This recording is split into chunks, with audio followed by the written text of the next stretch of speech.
Muy buenas noches a todos. Bienvenidos una vez más a la Noche del Conocimiento. Esta noche tenemos de nuevo a José Beltrán, que es muy buen amigo, que viene de Holanda a contarnos sus cosas. Y él es doctor en robótica, trabaja en la oficina de patentes, como sin duda sabréis los que le conocéis. Pero esta vez no viene a hablarnos de trabajo ni de cosas serias, viene a hablarnos de un hobby suyo nuevo, que tiene que ver con la fermentación.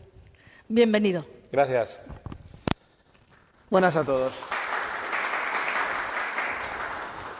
Bueno, antes de empezar voy a decir que la charla que voy a dar hoy, digamos que aquí el PowerPoint que me he traído es básicamente un esqueleto. Y lo que yo quiero es que la charla pues se vaya desarrollando un poco viéndolas venir. Vamos a ver qué tal va saliendo y qué temas decidimos hablar un poco más a fondo y todo. Al final habrá, como siempre, turno de preguntas, pero durante la charla, si a alguien se le ocurre que quiere saber algo más o lo que sea, pues que lo deje caer, porque la charla de hoy va a evolucionar, no tiene un plan fijo. Me he traído muestras de cosas que hago, para que las probéis. En concreto, me he traído hidromiel, para que le echéis un tastet. Y me he traído también, para quien tenga ganas, una muestra de una salsa picante que he hecho también fermentando pimientos picantes. Pero bueno, eso ya lo iremos viendo. Entonces, hoy vamos a hablar de la fermentación.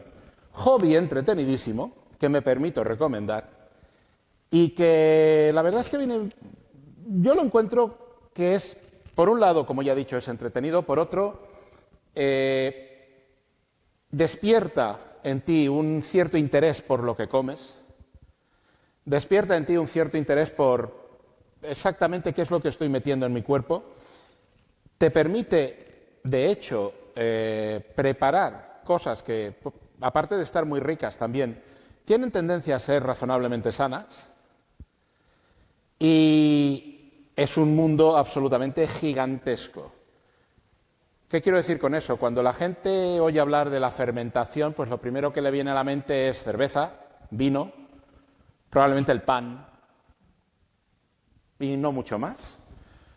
Pero una cantidad apabullante de cosas que comemos a día de hoy no serían posibles sin la ayuda de la fermentación, sin la ayuda de una serie de microorganismos simpáticos que nos echan una mano para ayudarnos a comer. Así que, bueno, por cierto, cuando acabe la charla os daré a probar las muestras que me he traído. Y bueno, empezamos. ¿Qué es la fermentación? Hablaré un poco de la historia de la fermentación, tipos de fermentación que hay. Hablaré de fermentar en casa, os presentaré algún libro y luego ya pues preguntas y tal. Pero como digo, esto es esencialmente un esqueleto, ¿eh? Lo que hablemos dentro a lo largo de la charla ya vendrá dado por qué temas vayan surgiendo y si hay algo que queráis comentar, lo comentáis inmediatamente y lo vamos hablando. Bueno, ¿qué es la fermentación? La fermentación básicamente consiste en aprovechar microorganismos que nos interesan, que hacen, por así decirlo, se puede entender como una predigestión de alimentos que los acaban transformando de maneras que nos interesen. Las levaduras, las bacterias fermentativas, hay fermentación con hongos también, producen una serie de enzimas que actúan sobre las sustancias que estamos fermentando, actúan sobre los componentes, por así decirlo, sobre las moléculas componentes de lo que vamos a fermentar. La levadura de la cerveza, por ejemplo, lo que hace es que metaboliza el azúcar que hay presente en el mosto de la cerveza y lo va transformando en alcohol y liberando CO2 en el proceso también. La levadura que se utiliza para hacer el pan, pues también lo que hace es que va consumiendo el almidón y los azúcares del pan y va generando gas. Y el CO2 que va generando se ve atrapado por la red de gluten de la masa de pan y es lo que hace que el pan crezca y se vuelva esponjoso. Y que, por cierto, es otra de las razones por las cuales el pan sin gluten tiende a ser bastante un mazacote. Porque el gluten es necesario para crear esa red elástica que permite atrapar el gas que va soltando la levadura a medida que la masa va creciendo durante la fermentación. La fermentación, pues, viene dada, como digo aquí, por un microorganismo predominante. ¿Qué quiere decir esto?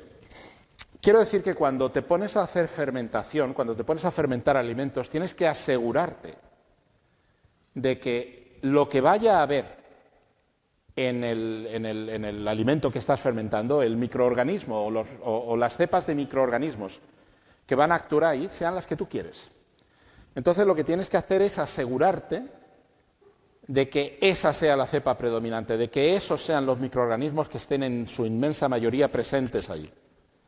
Para lo cual, pues cuando te pones a fermentar, tienes que ser un poco maniático de la limpieza.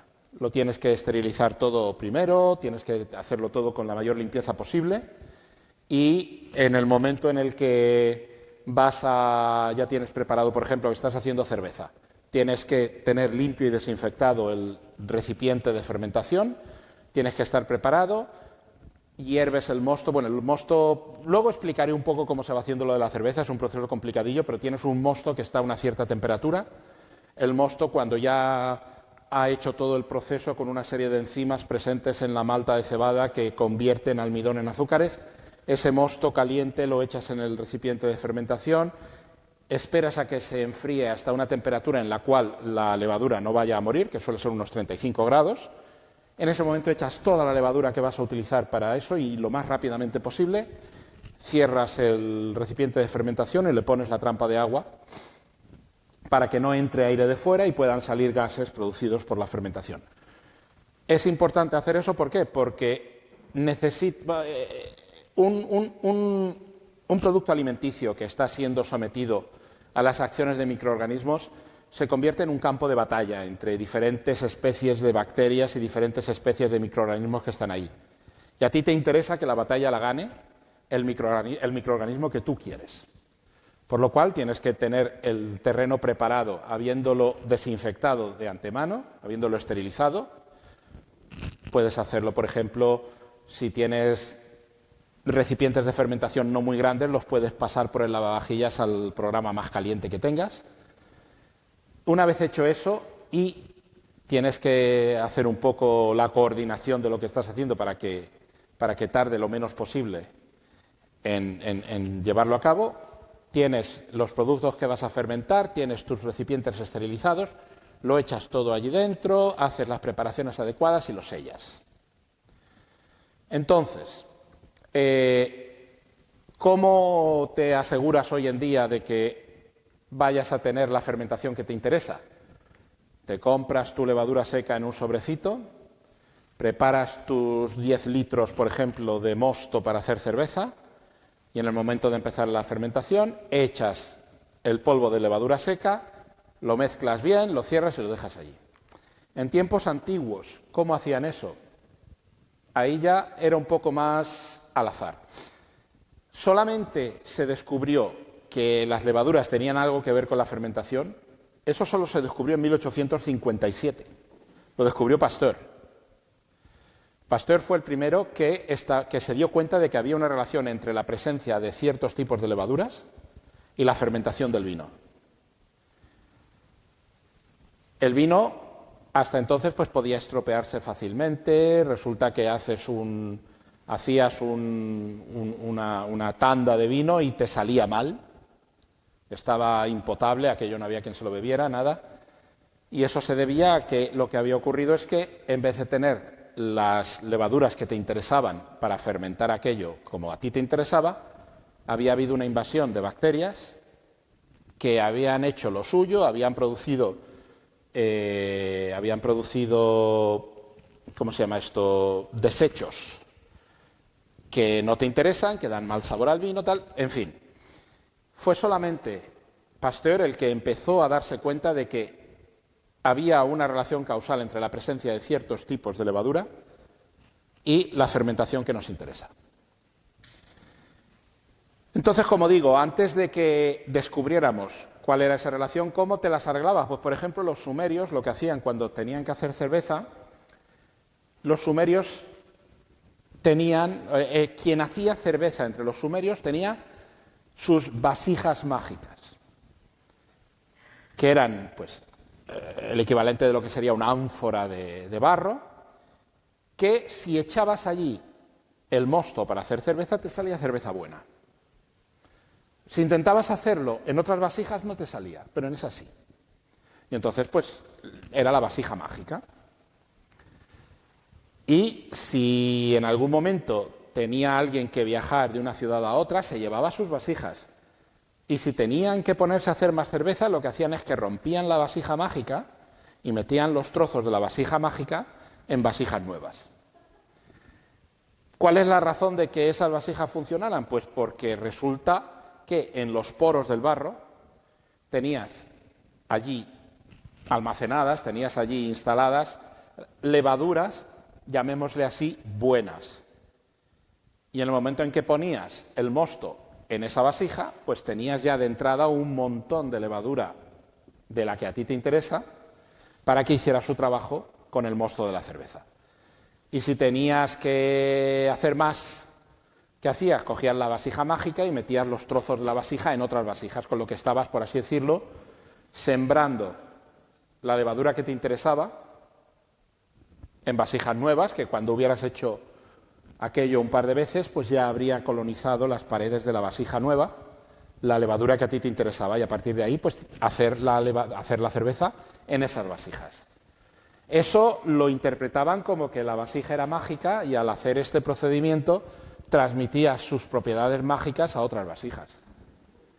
Pero claro, la idea es, evidentemente, el por qué es porque tú estabas haciendo allí, precisamente estabas sembrando una serie de cepas de levadura que eran las que te interesaban. La fermentación es muy antigua. Viene de la época, la noche de los tiempos. O sea, por cierto, la ciencia de la fermentación se llama cimología, del griego zimosis, que quiere decir, bueno, fermentación. Y, como digo aquí es donde pongo que en 1857 fue Pasteur el que encontró una relación entre la presencia de levadura.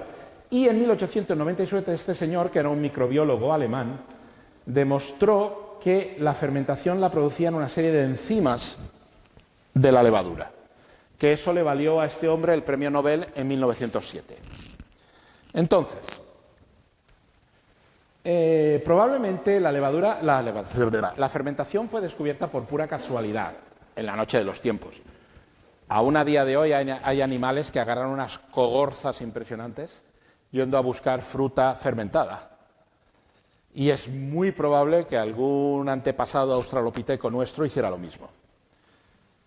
Lo que es fermentar para crear alimentos es algo tremendamente antiguo.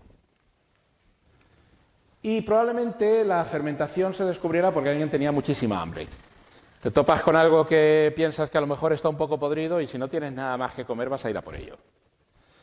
Entonces yo creo que algunas de las cosas que se descubrieron en plan fermentación tienen que ser porque alguien tenía mucha hambre.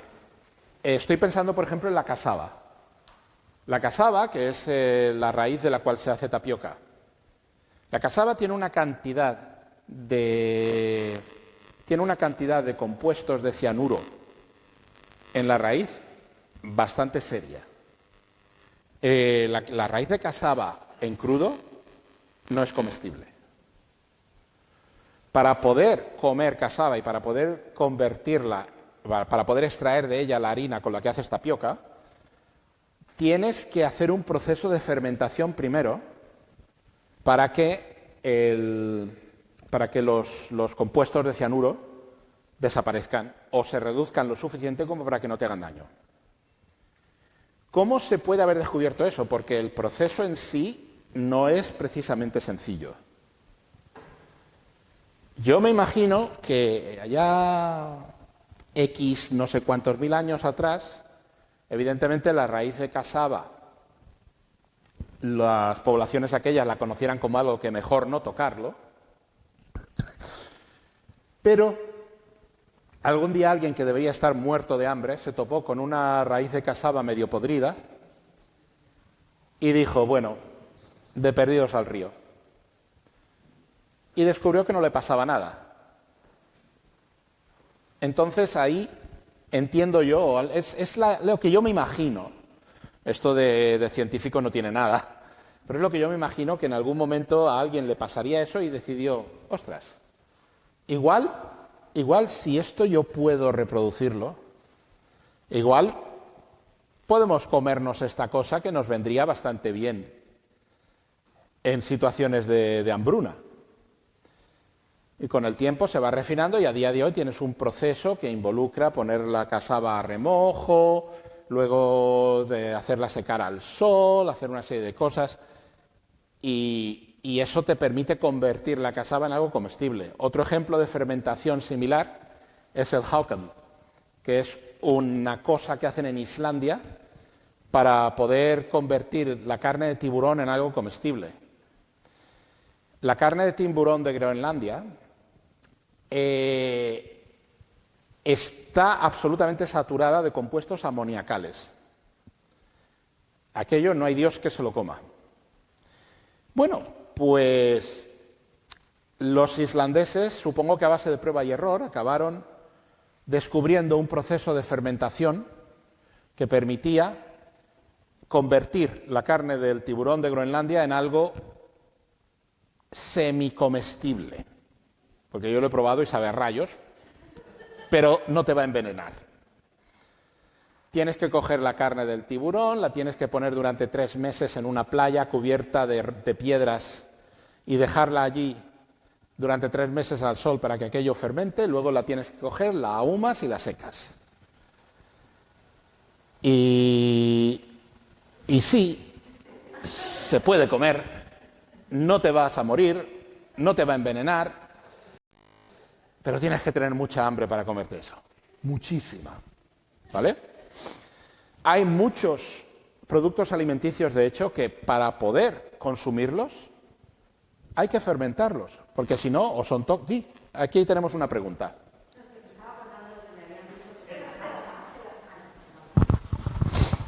Que con la caza pasaba algo parecido, que hay que dejar la carne como que fermente o que no se puede comer así recién. No es tanto que fermente la carne como... No, es simplemente... Lo de la carne de caza es simplemente para que se ablande un poco, porque si no puede estar extremadamente dura. No es fermentación, es simplemente dejar que se madure, digamos que se madure. No voy a querer utilizar la palabra podrir, pero... digamos que madure para que quede algo más blanda, porque si no la carne de caza puede ser durísima. Pero como digo, hay muchas comidas, hay muchos alimentos que si no se hace un proceso de fermentación primero, no los podemos consumir. Y el uso de la fermentación está establecido y documentado arqueológicamente en China hacia el año 7000 a.C., en la India hacia el 5000 a.C., en Georgia, el país del Cáucaso, se sabe que desde el año 6000 a.C. se hacía vino. Y es un proceso para hacer vino que todavía se usa. Luego lo explico. En el Antiguo Egipto hacia el 3150, en Sumeria, Babilonia hacia el 3000 a.C. y hasta hoy. Es algo que nos ha acompañado desde que somos humanos, básicamente. Y es algo en lo que mucha gente no piensa o no le da mucha importancia o no sé, es algo a lo que no le dedica un pensamiento, pero es un proceso que nos ha permitido tener cosas de comer y que nos ha permitido preservar cosas de comer, que ha estado con nosotros, pues eso, desde el principio mismo de la civilización, desde finales del Neolítico, ha estado con nosotros. Y es curioso que la mayoría de la gente o no piensa en ello o ni le da particular importancia. Pero bueno, es lo que hay. ¿Y qué tipos de fermentación hay? Bueno, pues estos son los principales. De entrada tenemos la fermentación por levaduras, que básicamente pues es para pan y bebidas alcohólicas. Las levaduras consumen los azúcares que haya en lo que quieras fermentar, lo convierten dependiendo de la cepa de levadura.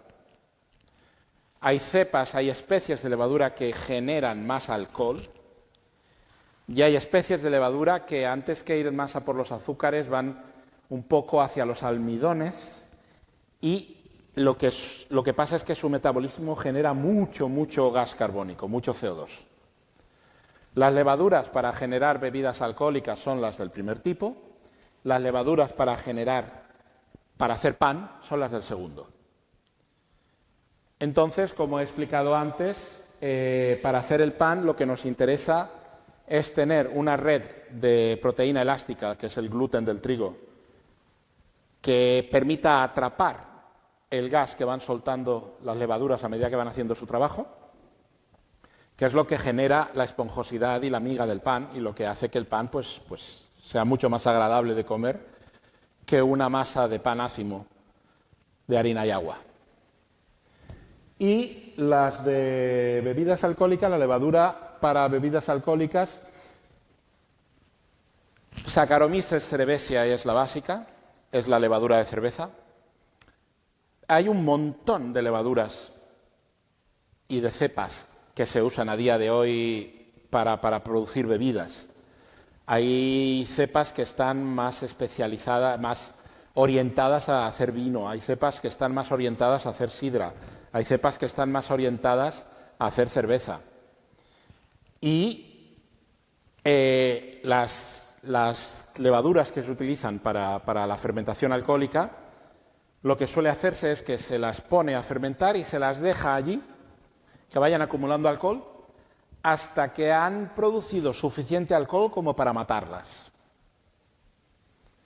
Y hay levaduras que tienen más resistencia al alcohol que otras, y entonces terminas con un producto con más alcohol que otros.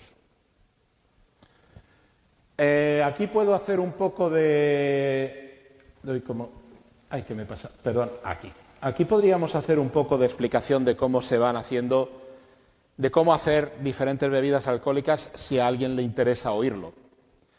Y luego, a medida que vayamos hablando de esto, si a alguien le interesa alguna receta, también se la puedo dar. Pero para hacer bebidas alcohólicas, normalmente lo que tú tienes que crear es un mosto. El mosto es el líquido que contiene los azúcares que vas a convertir en alcohol con ayuda de las levaduras. Entonces, el mosto típico de vino, normal, ¿no? Pues es el zumo de uva, que ya de por sí tiene una cantidad de azúcar bastante razonable, de fructosa.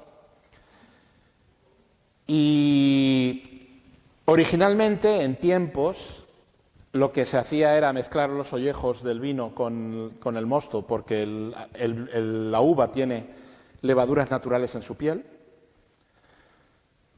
Como he explicado antes, la cuestión está en que ahí tienes el riesgo de que la cosa no salga muy bien o de que tengas una invasión de microorganismos que no te interesan y te estropeen el vino.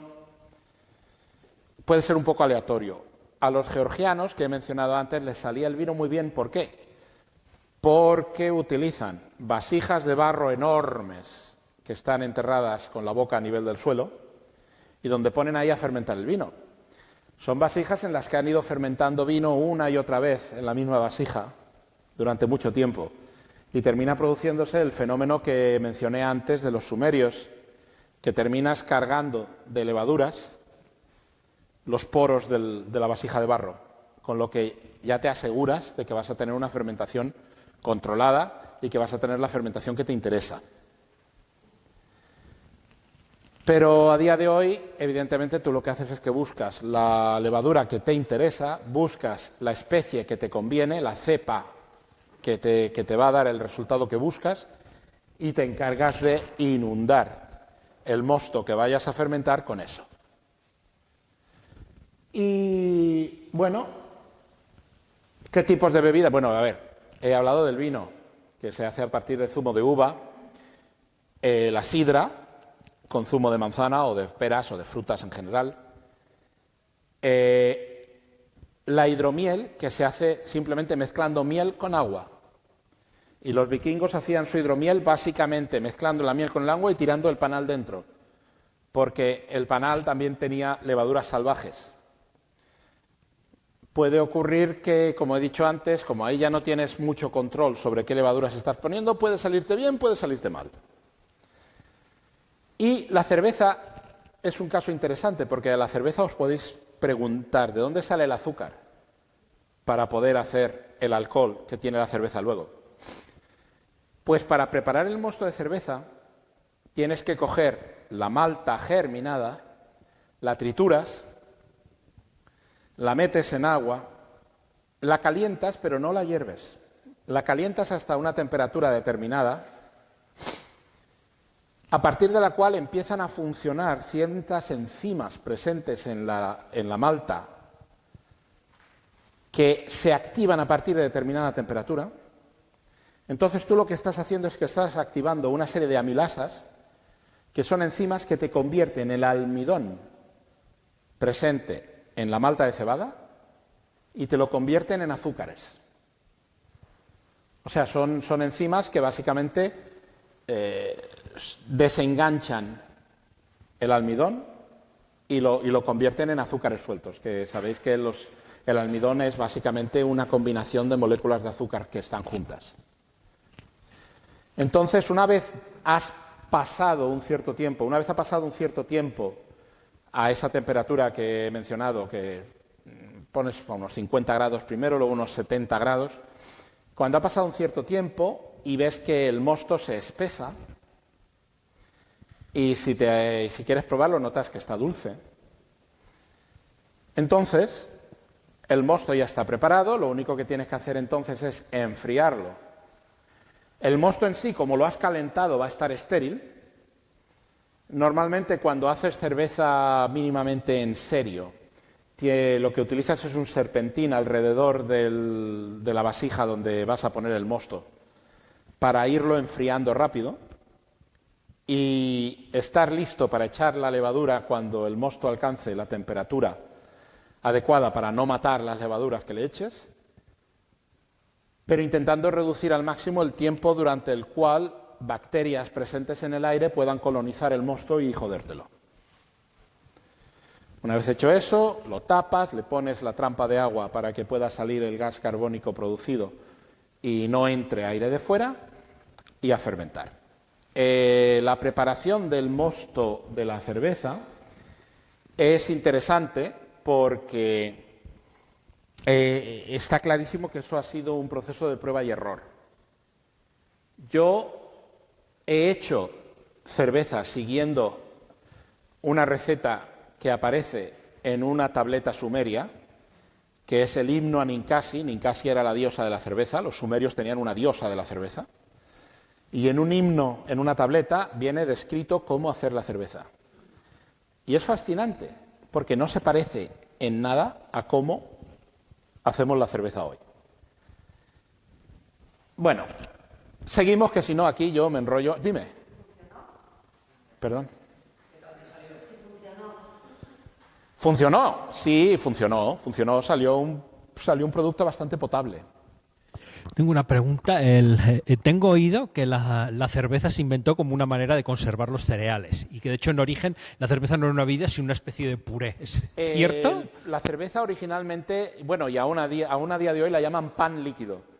Y la cerveza se utilizaba como alimento. La cerveza era, el pan y la cerveza eran los alimentos básicos en Egipto y en Babilonia y en Mesopotamia. Y en Egipto a los trabajadores se les pagaba en pan y cerveza. Y la cerveza, evidentemente, en efecto, la cerveza no era simplemente una bebida alcohólica que te tomabas porque estaba buena y tal, no, la cerveza era un alimento.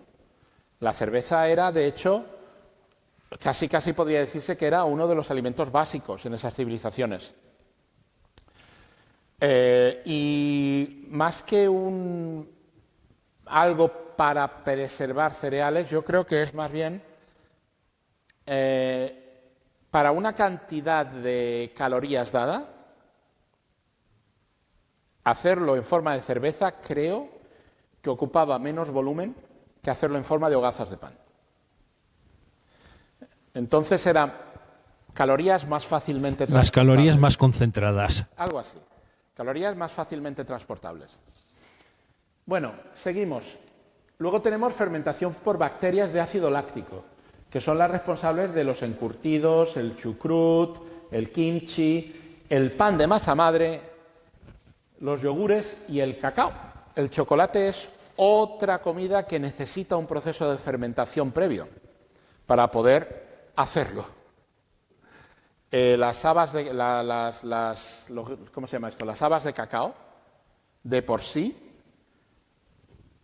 eso no hay quien se lo coma, no hay quien haga nada con eso. Tienes que coger las habas, fermentarlas y solamente después del proceso de fermentación de las habas de cacao puedes procesarlas para obtener chocolate y para obtener, bueno, polvo de cacao. La fermentación ácida de ácido láctico es importantísima porque es buena parte de los procesos de conservación de alimentos que se han utilizado sobre todo en Europa tienen que ver con fermentación láctica, con fermentación ácida láctica. Los encurtidos, la preservación, o sea, la chucrut y el kimchi es básicamente para poder tener las coles durante todo el invierno y tener que comer durante todo el invierno. Es la forma de preservar ese alimento. La fermentación ácida de este tipo de bacterias de ácido láctico es también la que se utiliza para preservar arenque, para preservar ciertos tipos de pescado. No sé si habéis oído hablar, porque esto, claro, ¿habéis oído hablar de una cosa que hay en Suecia? Surströmming, en efecto. No he oído hablar. Ya. El surströmming es arenque fermentado, pero el arenque fermentado que veis normalmente en las tiendas, pues es el que está en los botes, ¿no?, de cristal y sabe bien, está ácido y tal. El surströmming, no he tenido el placer de interactuar con él, pero el surströmming es un producto que por lo que se comenta, el hedor que desprende es cósmico. Y que las latas, cuando las ves que están así como hinchaditas, porque ha habido todavía fermentación produciéndose dentro de la lata y aumenta la presión. Para comerse el surströmming, por lo que me han dicho gente de Suecia, el surströmming hay que abrirlo en exteriores, metiendo la lata en un bol de agua y abriendo la lata bajo el agua, poco a poco, para que la presión se reduzca de manera tolerable y para que la cosa no se salga de madre. Y luego comerte eso te lo comes sobre pan, con cebolla, y lo cortas muy finito, muy finito, muy finito. ¿Qué pasa con el surströmming? Con el surströmming lo que pasa es que el pescado no lo limpian antes de fermentarlo. Y eso conecta con la forma de hacer fermentación que utilizaban los romanos para hacer la salsa de pescado, garum. El garum se hacía con pescado graso, sardinas, anchoas y cosas así, y el pescado sin limpiar, básicamente lo hacías pedazos, lo metías en una jarra, lo cubrías con agua y sal y lo dejabas durante un par de meses al sol dándole vueltas. ¿Qué es lo que estás haciendo ahí? Para hacer el garum, esa fermentación, la sal se supone que sirve para matar las bacterias que producirían una putrefacción una putrefacción normal, dejando solamente bacterias que toleran unos niveles de sal elevados y que suelen ser bacterias de ácido láctico. Y manteniendo los órganos del pez dentro, entre ellos el sistema digestivo, cuando troceas el pez y lo sueltas y lo pones ahí en la jarra, las enzimas digestivas de los propios estómagos e intestinos de los peces se ponen a trabajar sobre el proceso. O sea, estás haciendo una autodigestión del animal ahí dentro de la jarra. Y eso combinado con los efectos de la fermentación de las bacterias de ácido láctico, terminan convirtiendo aquello en una especie de puré que luego lo filtras y te sale la salsa de garum, que por cierto han reconstruido la receta y a día de hoy se vende. La podéis encontrar en tiendas especializadas y en Amazon y tal. Y hay gente que jura por ella y dice que está buenísima. Tengo ganas de probarla, todavía no he podido. Está buena. Pues el surströmming tienes un proceso similar.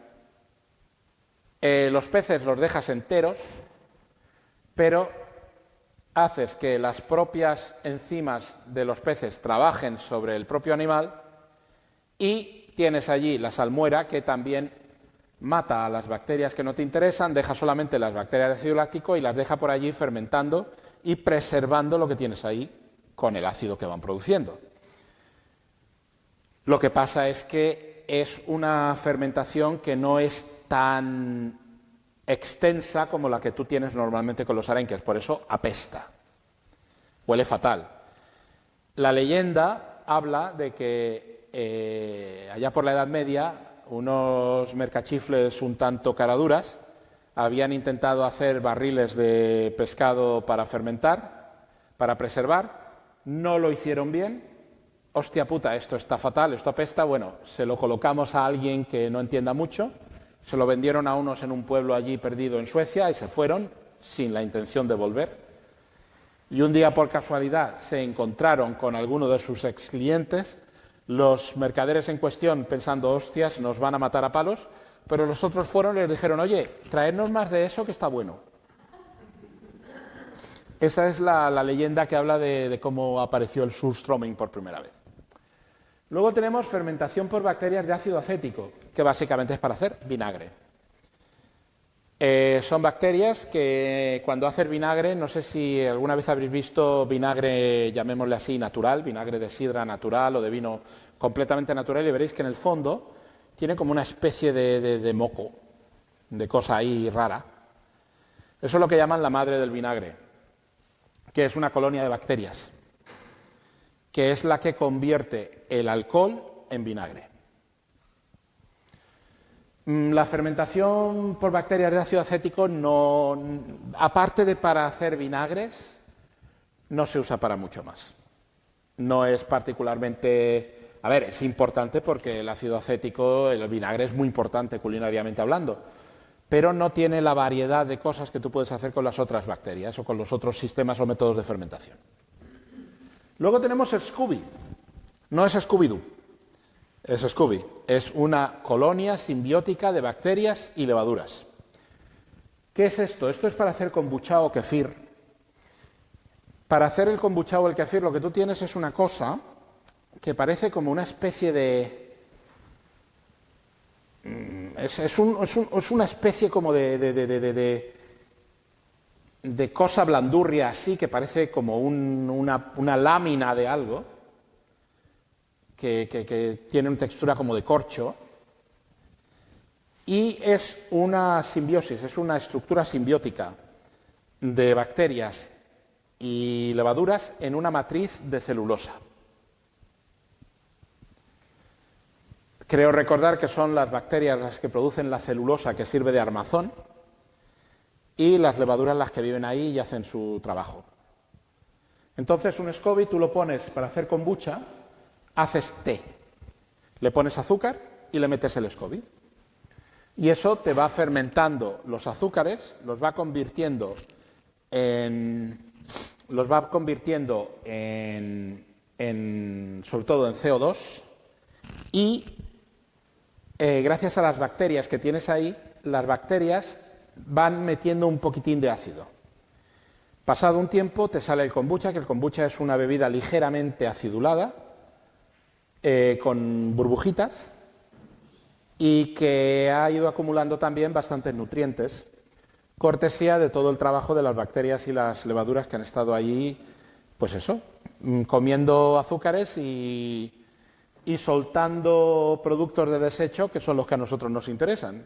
Es curiosísimo cuando te pones a pensar en ello, que cuando estás fermentando lo que estás utilizando básicamente es la mierda de las bacterias y las levaduras que estás poniendo allí. Pero bueno, es lo que hay. ¿Perdona? Cacas y pedos de bacterias, en efecto. Y luego tenemos un tipo de fermentación interesantísimo, que es el de la fermentación con hongos. Y ese se usa mucho en Japón para hacer miso, para hacer sake y para preparar las bebidas y para preparar los líquidos a partir de los cuales se hacen destilados como el shochu o el awamori. ¿Cómo funciona la fermentación con hongos? Es interesante porque es una fermentación que está funcionando en un proceso, por así decirlo, de...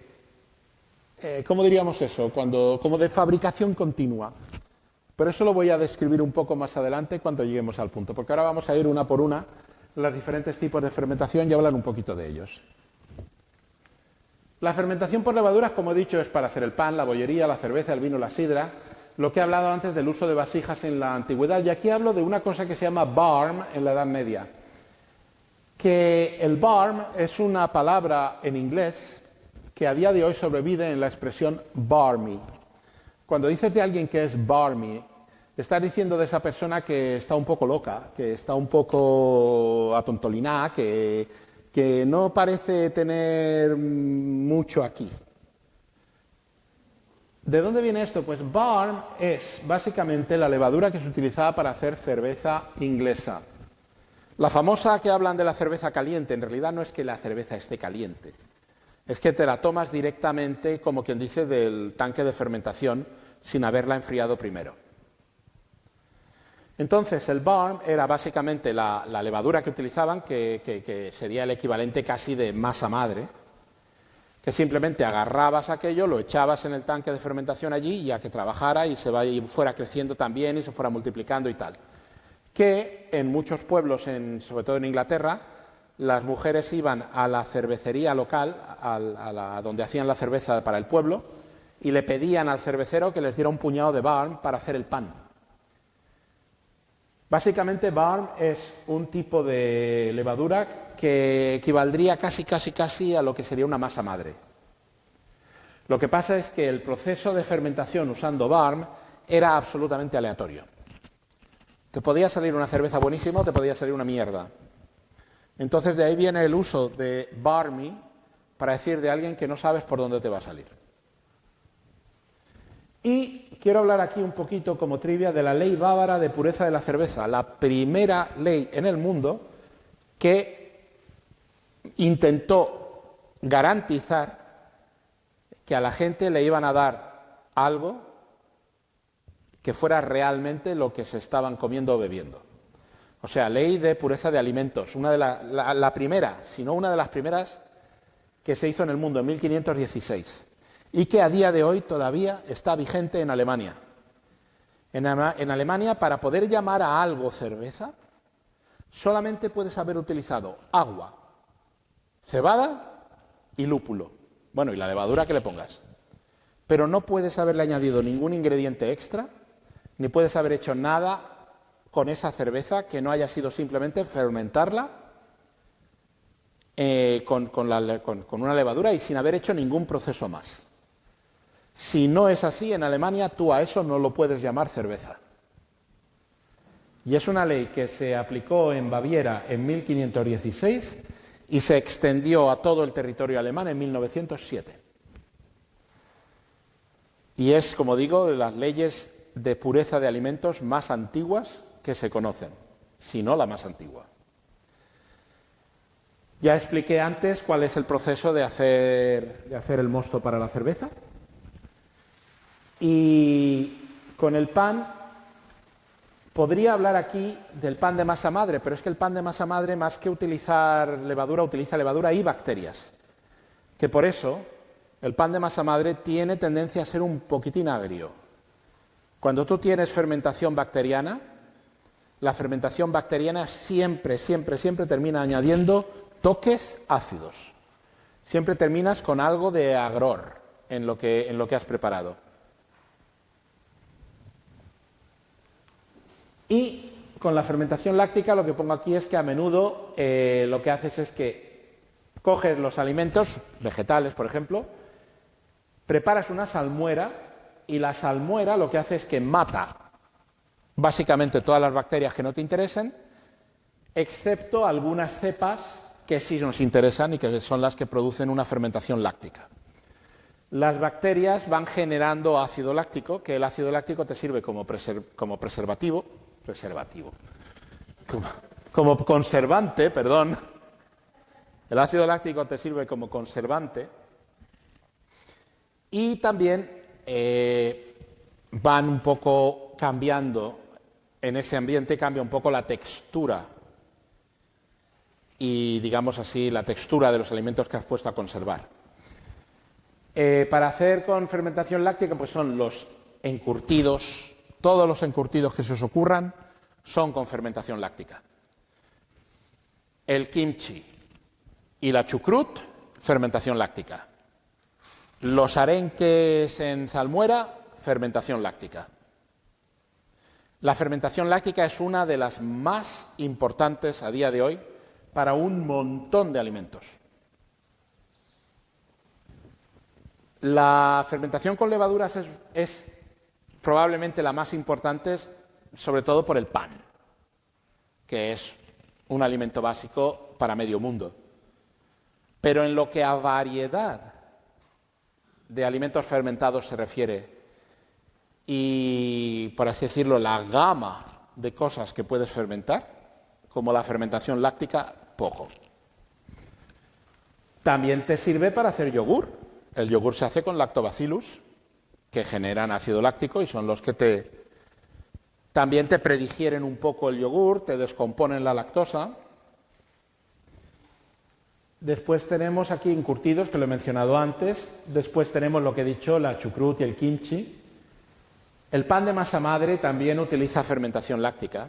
El pan de masa madre lo que pasa es que para hacer pan de masa madre, lo que hacían en tiempos, y esto es algo que, por ejemplo, lo hacían los que iban en los carromatos para colonizar el oeste americano en 1850, lo que hacían durante el viaje era hacer una masa y dejarla al aire y dejar pasar un tiempo y luego utilizarlo aquello para hacer pan. A veces te salía buen pan, a veces te salía algo incomible. Pero lo que hacían era que cuando salía un pan bueno, ya se aseguraban de haber conservado un poco de aquello que habían utilizado para hacer el pan que les había salido bueno y utilizarlo para sembrar futuros baches de masa de pan. Sí. ¿Pero qué quiere decir? ¿Que era una familia de bacterias que sabían mal? En general, cuando tú estás haciendo lo que hacía esa gente, estás echando los dados. Estamos rodeados de bacterias por el aire. Hay un montón de bacterias en el aire ahora mismo que sirven para fermentar. Y habían ganado unas que no dan buen sabor. Y habían ganado las que no interesaban.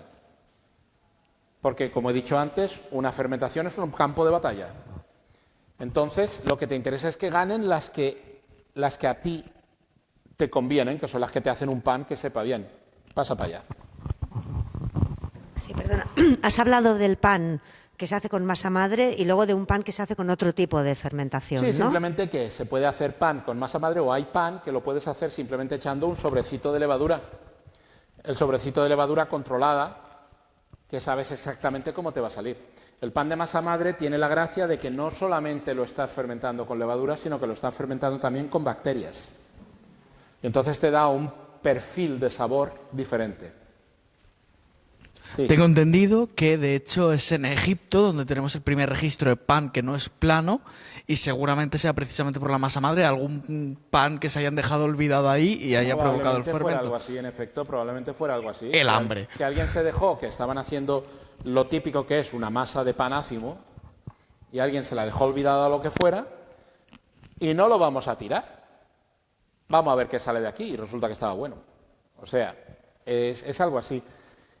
Y a día de hoy, si a alguien le interesa, le puedo pasar la información. Hay una asociación en Estados Unidos que se dedican a conservar un tipo particular de masa madre de 1848, que desde 1848 hasta hoy ha estado siendo usada constantemente, y si tú les escribes, te mandan un sobrecito de la masa madre deshidratada con instrucciones para regenerarla.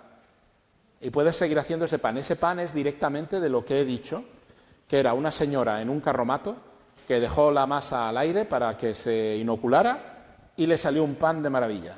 Y ese ha ido conservando y desde 1848 hasta hoy. Tengo entendido, también hay un museo de la masa madre donde además hacen pruebas genéticas de la masa madre para saber qué clase de bacterias son las que están haciendo el trabajo. En efecto. ¿Dónde está? Sé que está por Europa, pero no tengo ni puta idea. Ahora mismo no me acuerdo de dónde está, pero eso sería fácil de encontrar en Google. Luego lo buscamos. Luego lo buscas. Pero sí, hay un museo donde hacen estudios de qué bacterias o qué microorganismos hay en una masa madre, porque es absolutamente complejo. O sea, hay una cantidad de microorganismos involucrados ahí enorme.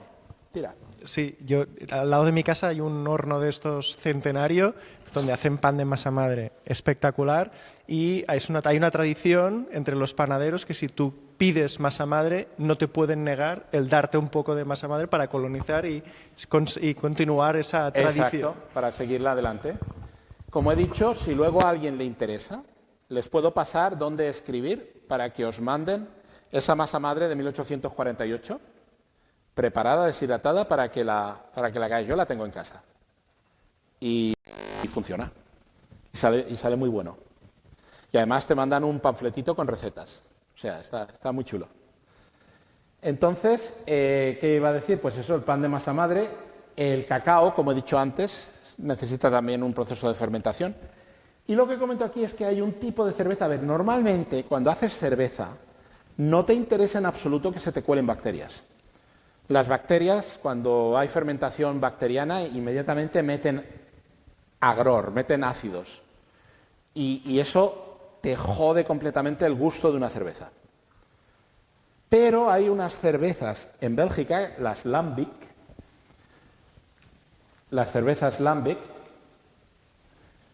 son un estilo de cerveza belga en la que a posta se les meten esas bacterias porque el perfil de sabor de esa cerveza tiene un cierto toque ácido.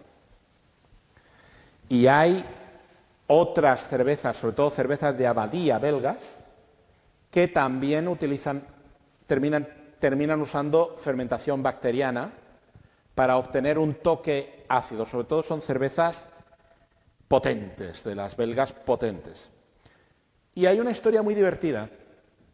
Había una cervecería, había una fábrica de cerveza en Bélgica que hacía desde porrocientos siglos, bueno, porrocientos siglos no, pero desde porrocientos años, había estado haciendo cerveza muy buena y tal, y la hacían siempre en el edificio de siempre. Y era una cerveza que la hacían con fermentación natural al aire. Dejaban las vasijas de fermentación abiertas en la sala de fermentación y ya está. Hasta que un buen día ya el edificio aquel no aguantaba más y tuvieron que irse a otro edificio. En el otro edificio no había forma de hacer la cerveza. No había forma, imposible. No les salía, nada, salía una puta mierda. No, cerveza, no había forma de hacer esa cerveza. Tuvieron que coger las vigas de madera del edificio viejo y transportarlas al nuevo y ponerlas en la sala de fermentación, porque era en esas vigas donde estaban viviendo las bacterias que hacían posible la fermentación de la cerveza en el edificio viejo. Para poder seguir fabricando la cerveza que llevaban siglos fabricando, no tuvieron otro remedio que agarrar las vigas viejas e instalarlas en la sala de fermentación nueva. ¿Por qué? Por lo mismo de siempre, en los poros de la madera estaban viviendo las bacterias que les interesaban. Y eran las que permitían hacer una inoculación natural del mosto. Perdona, pero las vigas no estaban dentro del frasco. No, las vigas están encima de los Entonces, ¿cómo llegaba la fermentación a la cerveza? Porque no acabo de entenderlo. Las vigas están saturadas de las bacterias esas. Sí. Y las vigas lo que hacían era que iban soltando bacterias en el aire. El aire del edificio viejo estaba llenito de las bacterias que les interesaban y era lo que permitía hacer la inoculación del mosto. ¿Cómo mola? Cuando se cambiaron de edificio, aquello ya no funcionaba. Las bacterias que ellos sabían que estaban en el aire, ellos pensaban que esas bacterias estarían en el aire en general, pero no era así.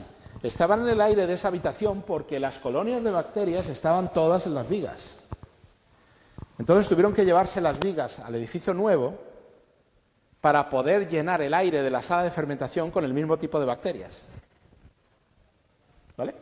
Esto es una de las cosas más raras que he oído en mi vida, Pepe. La verdad. ¿Te lo puedes creer o no? Sí, yo te creo siempre. Bueno, yo solo te digo que tuvieron que hacer eso, tuvieron que llevarse las vigas de un edificio a otro para poder saturar el aire de la nueva sala de fermentación con las bacterias que les interesaban. Después, lo que he dicho aquí de la fermentación acética, que es con la madre de vinagre, para hacer vinagres. Una cosa que no he mencionado aquí, pero la digo ahora, con el kombucha también se puede hacer vinagre. Si dejas el kombucha fermentando mucho tiempo, las bacterias del SCOBY terminan generando tanto ácido que te terminan convirtiendo el líquido en básicamente el equivalente de vinagre. Está bueno. Y ese lo he hecho. Y está bastante bueno. Piden por allí creo que piden un micrófono por ahí. Preguntas que me venían. Entonces, ¿el kéfir tiene alcohol? ¿El qué? El kéfir. Sí, el kéfir tiene un poquitín de alcohol.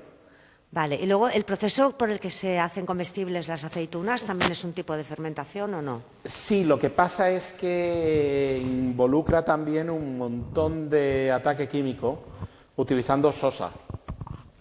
Para poder hacer las aceitunas comestibles las tienes que procesar con sosa.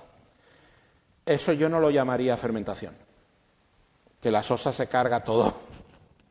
Eso no es tanto fermentación, porque para una fermentación la mayor parte del proceso, en mi opinión, la tienen que llevar a cabo microorganismos vivos.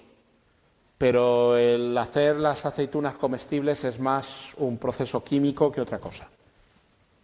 ¿Vale? Pues como digo, lo que he dicho antes del SCOBY, el kombucha también se puede convertir en vinagre si lo dejas suficiente tiempo. Pero la fermentación acética, aunque es bastante importante en volumen, pero no tiene mucha variedad. El SCOBY del kombucha y del kéfir. Ves aquí una matriz de celulosa, que es el SCOBY de kombucha, y el de kéfir son como unos granos, que cuando crecen lo suficiente y se apelotonan forman como una especie de pequeña cabecita de coliflor. Eso lo echas, dejas la leche ahí y en 24 horas tienes kéfir. Si lo dejas mucho tiempo termina oliendo algo parecido al queso y más te vale poner leche nueva, porque aquello termina, no sé, alguna vez me lo he bebido y no me acaba de gustar. Pero el kéfir de por sí es bastante bueno, con un montón de probióticos que dicen. Y es eso, y sale ligerísimamente alcohólico y también con un ligerísimo toque de carbonatación. Está bastante bueno. Lo único es que conseguir los granos de kéfir a veces puede ser un poco complicado, pero si en alguna ocasión tenéis la oportunidad, personalmente os recomiendo que hagáis kéfir. Está buenísimo. Opinión personal. Y luego tenemos la fermentación por hongos, que es la que he dicho que se utiliza para el miso, para el sake y para otros licores relacionados. Combina un hongo, que se llama koji, con una levadura. Hay 3 tipos a día de hoy de koji que se utiliza para fermentar. El koji clásico, que es el Aspergillus oryzae, que es el que se llama koji amarillo. Desde 2009 se está utilizando uno que se llama koji blanco, Aspergillus kawamachi, que lo que hace es que produce mayor cantidad de ácido cítrico que el otro, lo cual actúa como conservante y inhibe el crecimiento de bacterias que pueden estropear el sake.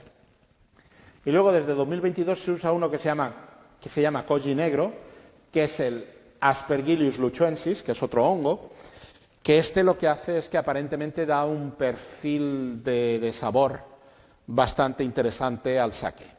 Aunque durante siglos y siglos el que se usaba era el koji amarillo. Entonces, ¿cómo funciona la fermentación del sake? Es muy curiosa. El sake se hace a partir de arroz. El arroz, como la cebada, tampoco es que tenga mucho azúcar. ¿Cómo consigues hacer el azúcar para hacer el sake? Porque para hacer alcohol necesitas azúcar.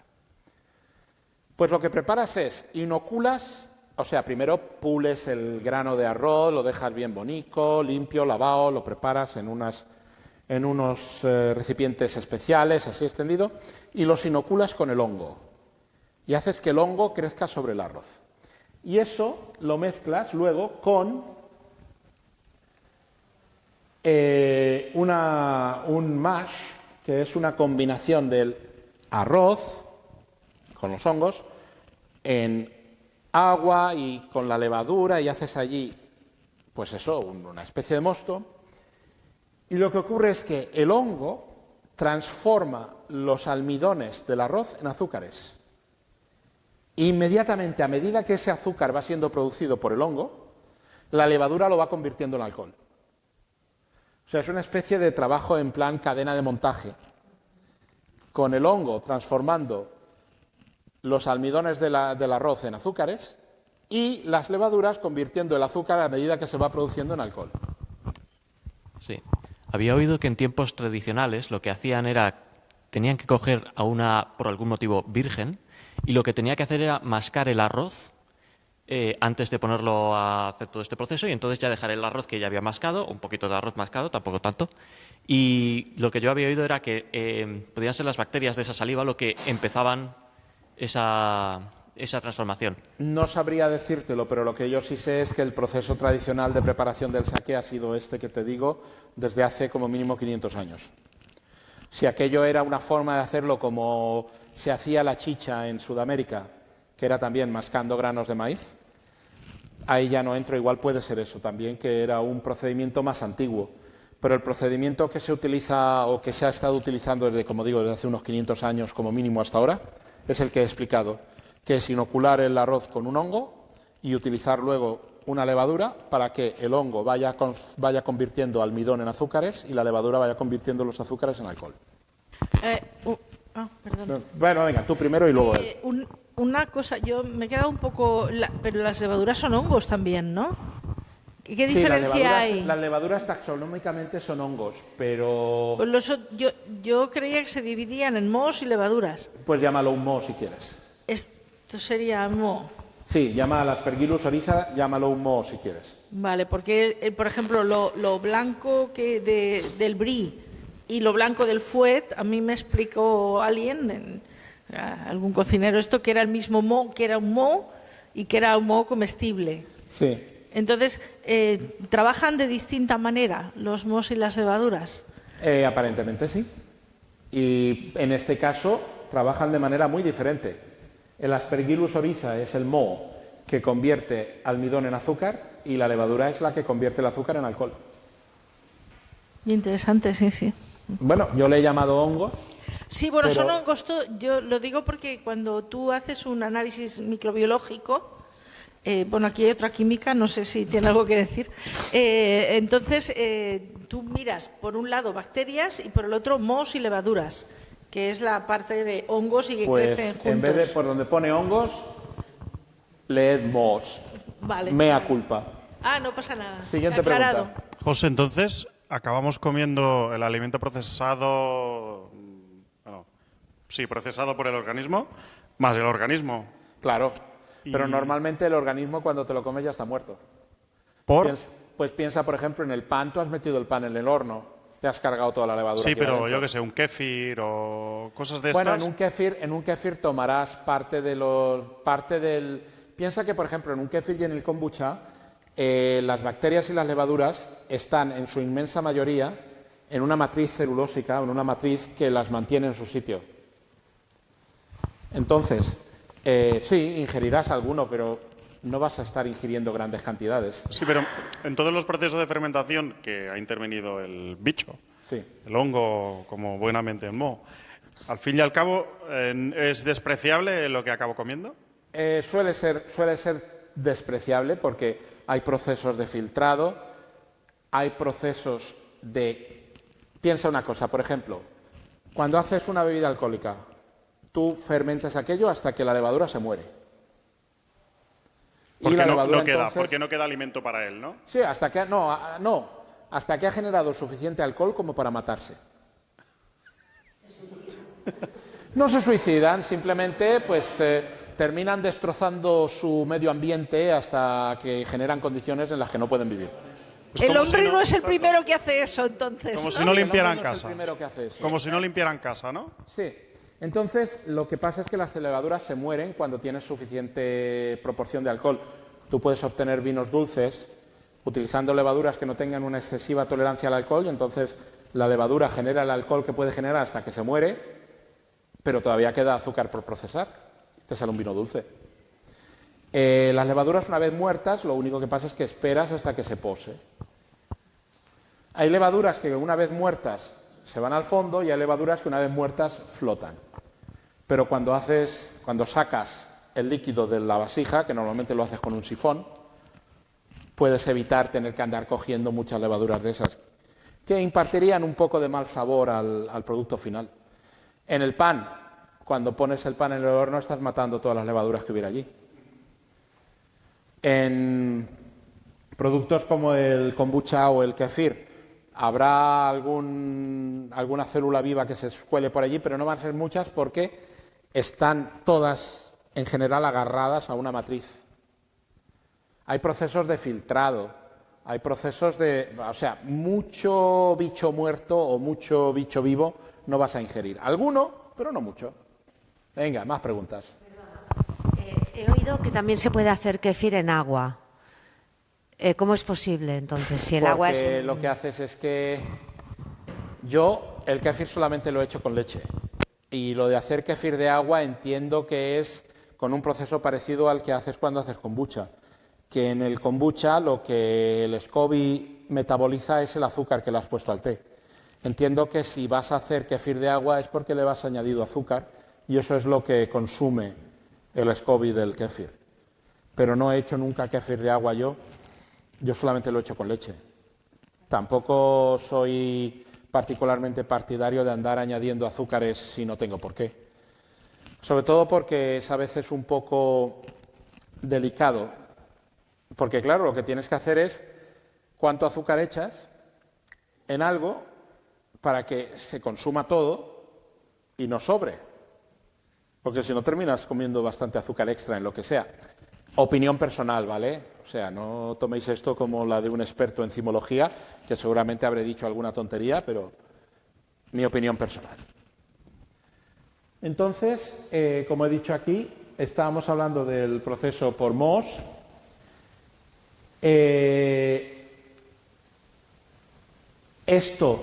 Este proceso, honestamente,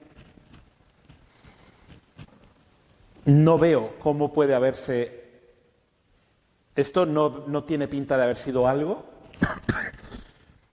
que se haya hecho aposta. Esto tiene que ser algo que se haya descubierto por pura casualidad. Yo pienso en alguien que se topó con arroz enmohecido y decidieron, no tenemos otra cosa, hay que hacer algo con esto. Pásale a este... Hey. Tengo entendido, de hecho, en Japón se comen habas de soja con koji. Claro, el miso. Que puede ser, no, pero ¿cómo? Natto. Correcto, el natto es haba de soja fermentada con koji. Y el koji se utiliza también procesando un poco más para convertir eso en miso.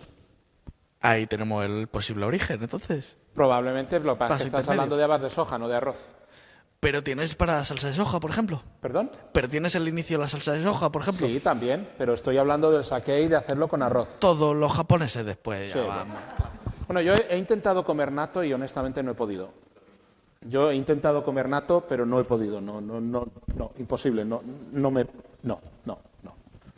Excesivamente horripilante. Pero bueno, hay gente a la que le gusta mucho.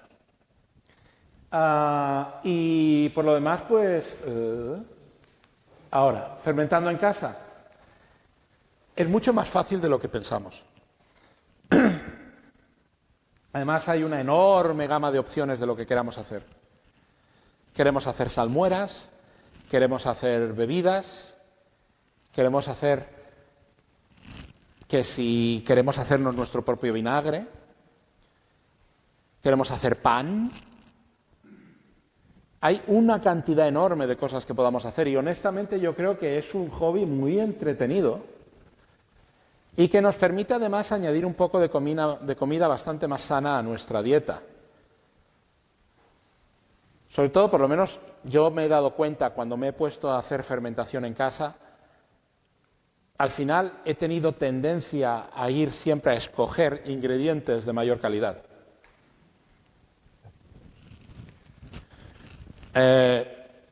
No me preguntéis por qué, pero es lo que he ido haciendo. Aparte de que un proceso de fermentación termina añadiendo, por ejemplo, cuando haces kefir o haces yogur, estás metiendo un montón de probióticos ahí que van a hacerte en general, van a hacer un bien razonable a tu cuerpo.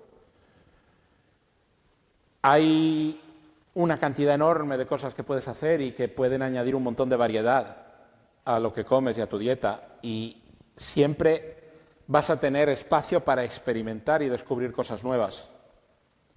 Yo personalmente lo encuentro divertido y lo encuentro como un hobby bastante fascinante. Pregunta por allí.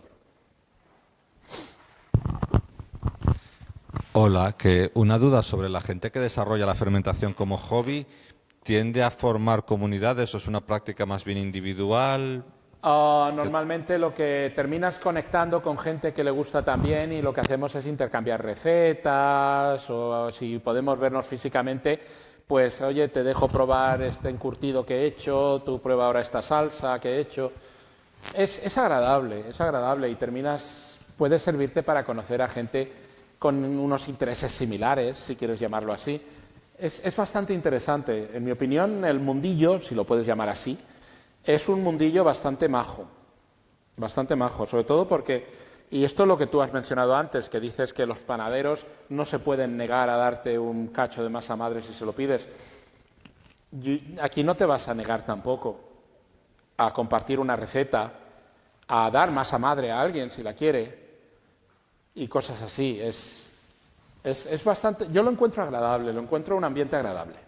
Venga, siguiente pregunta. Yo, lo que has comentado antes de que normalmente cuando comemos esto ya están muertos todas las bacterias, entiendo que con el yogur no es así, ¿no? ¿Qué? Con el yogur no es así, el yogur está vivo. El yogur normalmente sí, lo que pasa es que también depende de cuánto tiempo lo hayas dejado fermentar. Un yogur llega a un determinado momento en que las bacterias también generan suficiente ácido láctico como para matarse. Vale, pues Entonces normalmente... hay yogures que te los venden como que las bacterias están vivas y van a seguir trabajando en tu estómago, en tus intestinos. Es verdad que nosotros en nuestros intestinos tenemos un montón de lactobacilos. En nuestra flora intestinal hay un montón de bacterias de ácido láctico. Entonces, tomar extra de bacterias de ácido láctico en la dieta no tiene por qué venir mal. Pero es que depende de cuánto tiempo dejes el yogur. Si el yogur lo dejas fermentando el tiempo suficiente, las bacterias van a acabar matándose. Porque van a generar suficiente ácido láctico como para estropearse el entorno. Si tú quieres tomar bacterias vivas, necesitas un yogur que no haya fermentado durante tanto tiempo. Es que yo hago yogurt en casa y bueno, la sistema de hacerlo es básicamente poner leche, le echas una cucharada de yogurt y entonces te hace yogur. Entonces, bueno, por eso entiendo que tiene que estar vivo. Y yo, el yogur que uso de base es yogur del Mercadona. Sí, pero la diferencia la tienes en que la cantidad de bacterias vivas que tú tengas en un yogur normal va a ser muy inferior a la que tú tengas en uno que ponga probiótico. Pero hay suficientes en Alguna habrá, evidentemente alguna sobreviven las más fuertes, las que pueden aguantar más el ácido. En las levaduras, cuando haces vino o cerveza y has matado a la práctica totalidad de la levadura, probablemente alguna quedará que sea capaz de aguantar la cogorza. Pero lo que quiero decir es eso, siempre tendrás algunas bacterias vivas. pero no vas a tener en grandes cantidades. Y cuando tú haces eso, espero que hayas tomado las precauciones suficientes para evitar contaminación por bacterias del aire. No mucho, sinceramente. Pero suele salir, a mí me sale. Yo verás cómo, y está bueno. Ya, esa suerte que has tenido.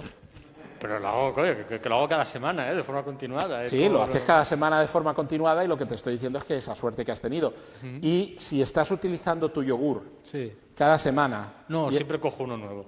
¿Siempre coges uno nuevo? Sí, comprado de esto. Pues has tenido suerte. Básicamente porque no soy bastante constante. Pues has tenido suerte. Todo y tengo que ir a buscar más. Has tenido suerte en el sentido de que te recomendaría que a futuro pues procuraras, por ejemplo, limitar el contacto con el aire del yogur que vas a preparar. ¿Cómo lo haces? A ver, explícame qué proceso sigues. Bueno, yo lo que hago, tengo una de estas, una yogurtera de estas. ¿Tienes una yogurtera de las que calientan el S? Sí, estas cutres que son un cacharro que da joder, calor. Vale, entonces tú lo que estás haciendo es que estás también esterilizando. Vale, entonces nada, no te preocupes. No, esterilizar. Yo pensaba los vasos que meto en la yogurtera están esterilizando en el armario hasta que los pongo ahí. De aquella manera. Pero lo que quiero decir es que yo pensaba que tú lo que hacías es que tenías un tarro y lo echabas ahí. No. Vale, está 8 horas, 9. Mira, vale. una yogurtera en casa haciéndose. Vale, entonces ya está. Vale. Entonces, un detalle más. Entonces entiendo que el yogur son los residuos que dejan las bacterias, ¿no?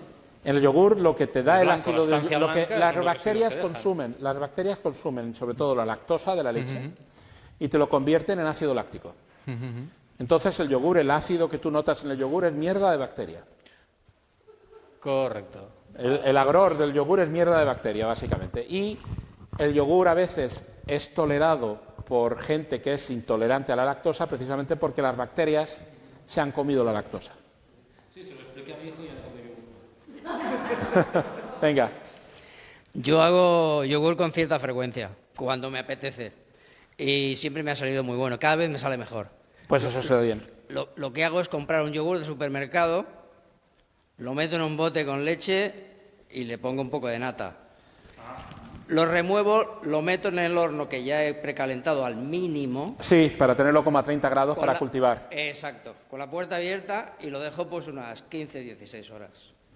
Eso lo que estás haciendo es que básicamente has hecho una estufa de laboratorio para hacer cultivos. Me sale un yogur espectacular. Me imagino que sí. Espectacular. Me imagino que sí. Con un poquito de miel está que te cagas. Me imagino. Y luego, pues el mismo yogur, si tengo ganas de hacer otra vez, del mío, vuelvo a hacer. Y ese, cuando lo haces del tuyo, digamos que irás refinando y que irás teniendo cada vez más la bacteria que a ti te interesa. Sí, y sale espectacular. Pasa que luego me canso y dejo de hacerlo. Entonces, claro, necesito comprar otro yogur del supermercado. Pero si lo vas haciendo así, que lo vas manteniendo, con el tiempo vas a ir, por así decirlo, purificando la cepa que estás usando. ¿La nata qué le añade a todo esto? ¿De grasa, sabor? Probablemente grasa, sabor y textura. Probablemente la nata lo que añade es grasa, sabor y textura. Porque lo que las bacterias se comen es la lactosa, los azúcares. Una cosa, entonces, la canción esa que dice que lo que le dice la mamá al hijo es que el yogur natural nunca caduca, que yo se lo decía a mi hijo porque el yogur es leche caducada, entonces si es yogur, dice, es que se ha pasado 3 días de la fecha de caducidad, pues se supone que ya está caducado y ya no caduca, o no es verdad. El yogur, a medida que va pasando el tiempo, las bacterias que tengas ahí van a seguir haciendo sus cosas. Pero si lo tienes en la nevera... Aunque lo tengas en la nevera, los procesos de fermentación siguen despacito, pero siguen. Bueno, pero... No vas a detenerlos por completo. ¿Y cómo sabes cuál es el punto de detención ideal? Pues eso. El punto ideal a menudo viene sobre todo por gustos, ¿eh? A menudo viene por gustos y por lo que a una persona le guste más o menos. Sí, yo decía cuando en COVID que no sabíamos qué hacer, pues me puse a hacer yogures. No te oigo, perdona. Perdón, que cuando vino el COVID no sabíamos qué hacer y me puse a hacer yogures en casa. Sí. Tengo la yogurtera esta mágica y compré incluso la bacteria inoculada en sobre y tal. Y especificaba que no tenía una vida ilimitada, sino que podías hacer como 5 batches, ¿no? de cada yogur. ¿Uno detrás de otro? Sí, o sea, podías... Entre tú y yo... ¿Mentira? Entre tú y yo... A menudo eso es más un truco para vender más. Probablemente, sí. Sí. Que se te vaya la realidad de la bacteria, ¿eh? Eso es más un truco para vender más sobrecitos. Bien, bien, tomo nota. O sea, me queda si uno. si tú tienes un mínimo de cuidado, joder, esa masa madre que te comento que lleva funcionando desde 1848. Es lo mismo. Sí, sí. Sí, O sea, a mí me extrañaba eso. Dices, hostia, si tú le das más alimento, vuelve a crecer la colonia, vuelve a procesar y yo a tengo menos el kefir que dejes... tengo, el kefir que tengo en casa lo tengo meses. Sí, sí. El kefir que tengo en casa yo lo tengo desde hace meses. Y tan pancho. Entonces eso es más que nada un truco del almendruco de los marketing, de los de marketing para vender más. Dime. Hola, la verdad que está muy bien la presentación. El otro día justo estaba hablando con unos amigos que tenían kombucha y yo tengo kéfir, ¿no? Y dije, qué guay, pues igual podría estar bien probar kombucha, ¿no? Y me dijeron, pero si tomas kéfir se van a pelear las bacterias. Dije, vamos, o sea, el tema me decían, no puedes tomarlo junto, las dos cosas. Juntar kéfir con... no juntarlo, sino durante el mismo día, ¿no? Tomarme por la mañana mi kéfir con cereales y después un vasito de kombucha porque se iban a pelear. Claro, yo llegué a la conclusión de que la flora intestinal es la que es y si son animalitos que te vas a ir comiendo, se reproducen como se reproducen y en tu barriga se reproducirán diferentes si tienes de los dos tipos o no, pero no me llegaron a explicar el porqué. Y la otra cosa que me sorprendió es que me dijeron que la kombucha era muy peligrosa, el riesgo de contaminación y por tanto de intoxicaciones, ¿no? Perdóname, pero es que no te estoy oyendo. Con la kombucha me dijeron que era muy, muy alto el riesgo de contaminación y de intoxicaciones. La kombucha se vuelve agria cuanto más tiempo la dejes fermentando. Si tú te coges la kombucha que estás haciendo y no la has dejado fermentar una semana, sino 3 días, no va a estar agria, va a estar agradablemente ácida. Eso depende del tiempo que lo dejes fermentando, ¿eh? La kombucha. Hola, yo por cambiar un poco de tercio, la cerveza sin alcohol y la cerveza sin gluten, no sé, son dos tipos de cerveza, ¿son fermentaciones? Porque ahí tienes una serie de procesos que una vez hecha la cerveza se dedican a eliminar el alcohol que hubiera quedado y el gluten que hubiera podido caer del trigo que hayan usado para hacerla. O sea, eso no es que de entrada tú haces una cerveza que ya de por sí te sale sin alcohol o una cerveza que ya de por sí te sale sin gluten. Tú tienes cerveza normal y lo que haces es que aplicas una serie de procesos para quitarle el alcohol y quitarle las trazas de gluten que pueda tener. Pero no la haces de entrada así. Yo os voy a contar algo que... Me voy a visibilizar. Visibilízate. Os voy a contar algo que me dejó estupefacta y cari acontecida. Tenía yo unos buenos amigos y me invitaron a pasar un fin de semana en su casa. Era un grupo grande de gente, muy buen rollo, con niños, tal. Y tenían un agua en su casa, una jarra de agua en medio de la mesa, una mesa redonda con una jarra de agua. Ajá. No sé si la llamaban agua cristalina o qué, ¿vale? Ay. Venga. Era una especie de agua mágica. Que tú podías... cuarzo en el jarrón? No, más sencillo que todo eso.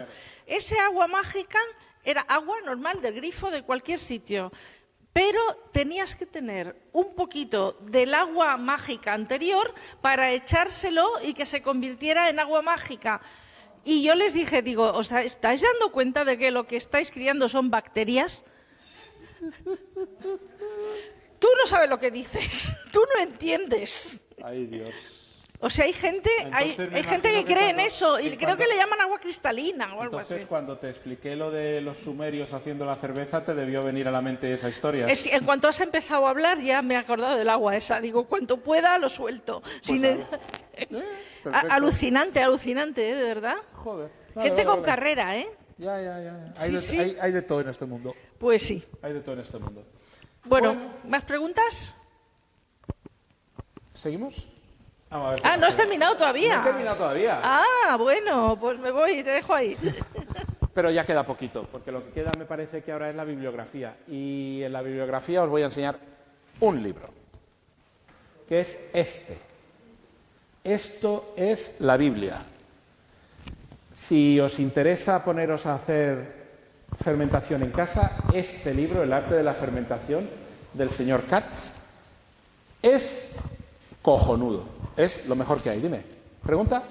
¿Se me oye? ¿Hola? Sí. Sí, llevo desde el principio de la charla queriendo preguntarte que nos cuentes un poco más sobre estas batallas entre las bacterias y las levaduras. O sea, cuando se dice que hay que ventilar para que no salga moho, por ejemplo, no es que sea el aire en sí el que los mata, los hongos, sino que son las propias bacterias que hay en el aire, ¿o no siempre? Hijo mío, no te he oído. Tienes que hablar más fuerte. Hola, hola. No, habla más fuerte, porque eso es solamente para grabar, para esto. No, te quería preguntar sobre la pelea entre hongos y bacterias. Sí. Cuando se dice que hay que ventilar para que no salga moho, ¿es que es el aire el que mata realmente a los hongos o es que son las bacterias que hay en el aire las que lo matan?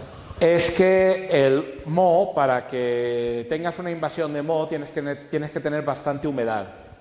Entonces, si tú ventilas, vas a tener una tendencia a que la humedad del aire baje.